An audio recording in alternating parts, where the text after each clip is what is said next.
15 दिसंबर को कोर्ट में सुनवाई होने वाली है। 13, 14 और 15 सितंबर को आयोजित परीक्षा में पेपर लीक होने और ओएमआर सीट का फोटो वायरल होने के बाद से अभ्यर्थी परीक्षा रद्द करने की मांग कर रहे हैं।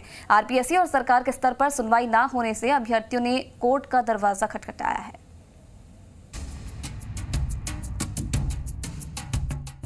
करीब 5 साल के लंबे इंतजार के बाद एसआई भर्ती 2021 का आयोजन 13 से 15 सितंबर तक हुआ। 859 पदों के लिए आयोजित हुई इस परीक्षा में करीब 7,95,000 से ज्यादा बेरोजगारों ने आवेदन किया।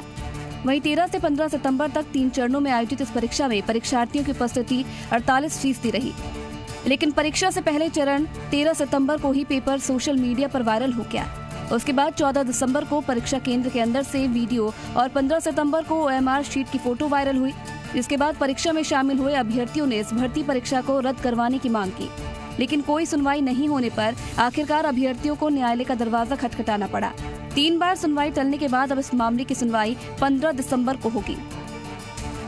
मैं कुछ सवाल राजस्थान सरकार और आरपीएससी से पूछना चाहता हूं कि 13 सितंबर को जब पेपर आउट होता है तो बीकानेर से पाली पेपर जाता है, व्हाट्सएप पर जाता है और पाली से वापस सोल्व होकर बीकानेर तक आता है। उसके बाद में 13 तारीख को ही जयपुर के एक परीक्षा केंद्र से वीडियो वायरल हो जाता है, परीक्षा केंद्र के अंदर से वायरल हो जाता है और अलवर से एक ओएमआर शीट वायरल हो जाती है।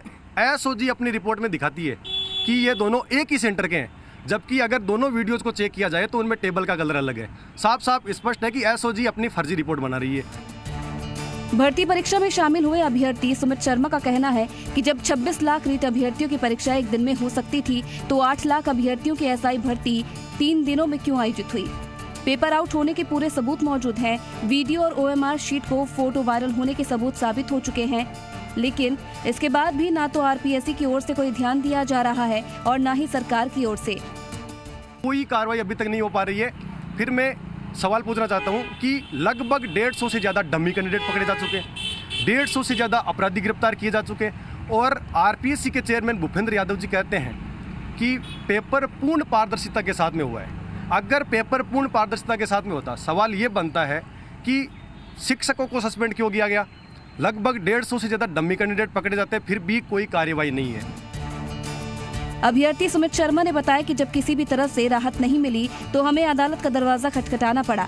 5 अक्टूबर को जब सुनवाई हुई तो सभी पक्षों को नोटिस जारी कर 28 दिनों में अदालत ने जवाब मांगा। उसके बाद 8 नवंबर, 20 नवंबर और 29 नवंबर को मामले पर सुनवाई टाली गई। अब अगली सुनवाई 15 दिसंबर को होनी है और ऐसे में सरकार से हमारी गुहार है कि जल्द से जल्द इस मामले पर संज्ञान लेते हुए और सभी तथ्यों के आधार पर इस परीक्षा को निरस्त कर नए सिरे से एक ही दिन में परीक्षा का आयोजन करवाया जाए। ललित वर्मा, जी मीडिया, जयपुर।